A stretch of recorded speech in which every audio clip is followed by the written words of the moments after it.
તો પેલી side pony વધારે હતું એટલે એ સાઈડ તો જવાની ઈચ્છા છોડી દીધી. પણ બીજી કોઈક નવી આઈટમ મને જોવા મળી છે. તો હાજર આવો તમે તો જોઈ લઈએ. આ પોદરું ને એ કોઈક દવા જેવું જ છે.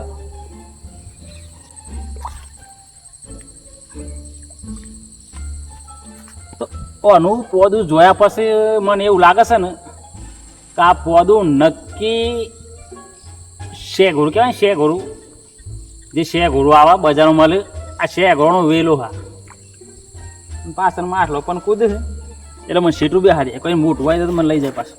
તો મોટા ભાગે શેઘોરની ખેતી પાછળ ચોક થતી હશે એટલે આ શેઘોરનો વેલો તો થયું હોય તને નાઈ ને હોય નદીમાં ઉગ્યો હોય. અને શેઘોરું ખાવાનો ફાયદો શું કે શેઘોરું તમે ખો ને તો ભલે બરધે પેઠામાં તમે કોમ કરેલો ને 6 માટે તો એ થાક તમારો શર્ટ લેકન જેમ પોની વેલો ઉતરવાનો એમ થાક તમારો ઉતરી જાય. એટલે શેઘોરું ખાવાનો ફાયદો આ જો બજાર મળવાનું ચાલુ થાય એટલે ફટ લઈને પૈસાનું વિચારવાનું નહીં, શર્ટ લઈને ટોપલું બોડ કરીને ઘેર લઈને નાહી આવવાનું, આખા ઘરનો ખવડાવવાનું. એટલે ઘરનો તમારા ગોળા પેઠે દોડીને બરધે પેઠે કોમ કરી. તો એનું તો આ વિસ્તાર કોક નવા જૂની છે. હા, જે પૂર્વજો પહેલા ઢેસનમાં પગ ઉતરી જતો તો એક દેશી દવા એ વાપરતા હતા. તો એ દેશી ઔષધિ દવા બીજી જોઈ નહીં પણ તમારા નજરના હોમ જ આ રહી. આમ તમે વિચાર કરતા હશો કે મારે હારું આ દેશી દવા કઈ રીતે, પણ તો જો બતાવું. જે પોદું રહ્યું અને પોદા વચ્ચે જે આ દૂધ નીકળે ને દૂધ જોયું, અને આ રહ્યું જો દૂધ. વનસ્પતિનું નામ એ પૂર્વજો એક ઘર લખ્યું નહોતું પણ આ રીતે પોદું દોયેલું હતું ને એટલે એના પરથી હું આ દવા શોધી કાઢી છે.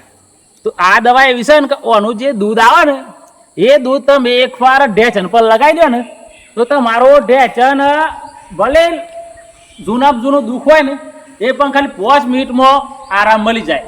તો તમે આ પૌધાને જોઈ લેજો અને આ પૌધાને જોયું હોય તો આ પૌધાનું તમે સ્ક્રીનશોટ મોબાઈલ પરથી પાડી લેજો. ભૂલથી તમારા સગા સંબંધી કે કોઈનું ઉતરી જાય તો આ નદીના દેહમાં કે કોઈ જંગલ વિસ્તારમાં મળી જાય તો દવાખાના જવાની જરૂર નથી. અને આ દૂધનું ખાલી તમે માલિશ કરશો એટલે તમારું લાખ રૂપિયાનું દુઃખ સટ લઈને ગાયબ.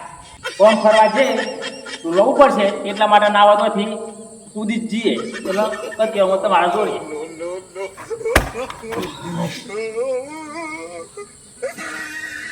બચી ગયું ના કે મારા પેલો હમણાં ડ્રેસ અંકા ગુંટો ઉતરી ગયો હતો તો આગળવાળી દવા હમણાં પાછી ખોણી એટલે મારામાં ડ્રેસન પર લગાવી પડે.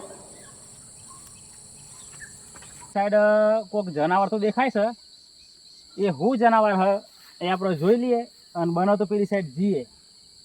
ઝૂમ કરજો ભાઈ. તો મને એવું લાગે છે કે આ જનાવર નદીના દેહનો મોટો ઉંદર હોય એવું.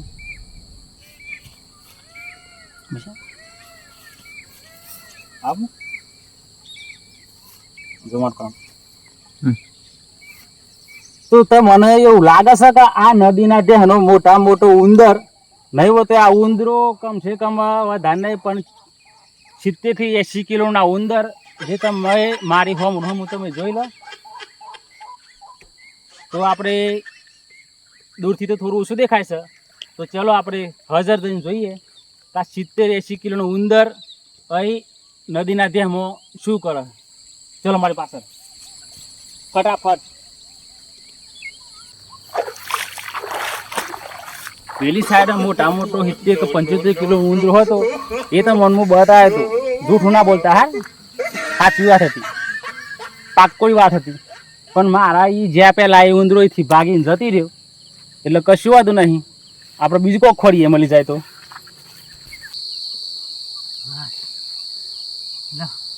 કોક લાકડું તો મળ્યું.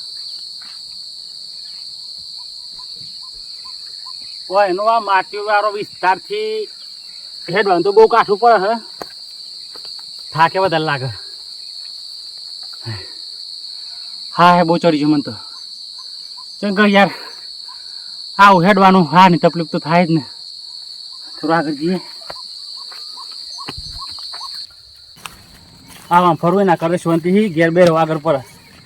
નહીં ને કોઈક આગપાસ થાય કોઈ કરી જાય તો મારા જિંદગીમાં હોય પૂરી થઈ જાય.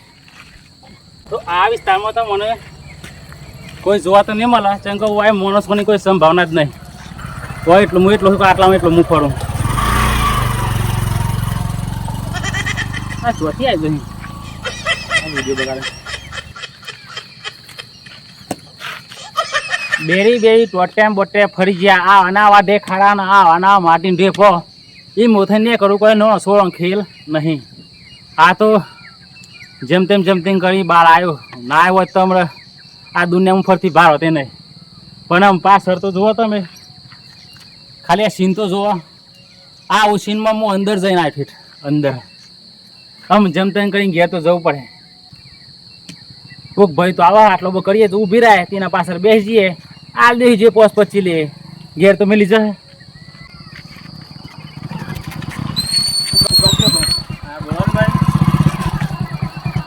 બાઈક બંધ કરો. નહીં બંધ નાખો. મારે આગળ જવું મને લઈ જાઓ કે કેટલા સુધી જવા બોલો ને? જવું તો વધારે નહીં હોવાથી 4 કે 5 કિલોમીટર છે, વધારે નહીં બરોબર. હા પણ મને બે લઈ જાઓ તો સારું છે. બે જતા ને બે હાલ લઈ જાઓ. તો ફાઇનલી આ ભગવાનનો મોકલેલો માણસ મને મારા ઘેર સુધી મોકલી દેશે. તો હું તો મારા ઘેર જતી રહી. પણ તમે આ વિડીયો પૂરું કર્યા પહેલાં જો નવા હોય તો આ વિડીયો લાઈક અને આવા બીજો વિડીયો જોવા માટે અને અંથી સારા વિડીયો જોવા માટે ચેનલ સબસ્ક્રાઈબ કરવાનું ભૂલતા નહીં, જેથી આવતા વિડીયોમાં તમારા ફોનમાં શર્ટ લઈને આવી જાય અને ડ્રેસ લઈને તમે જોઈ લો. તો આ વિડીયોમાં આટલું જ. બાય. હું જઈશ મારા ઘેર અને તમને ખાઈ પીને હોઈ જાઓ.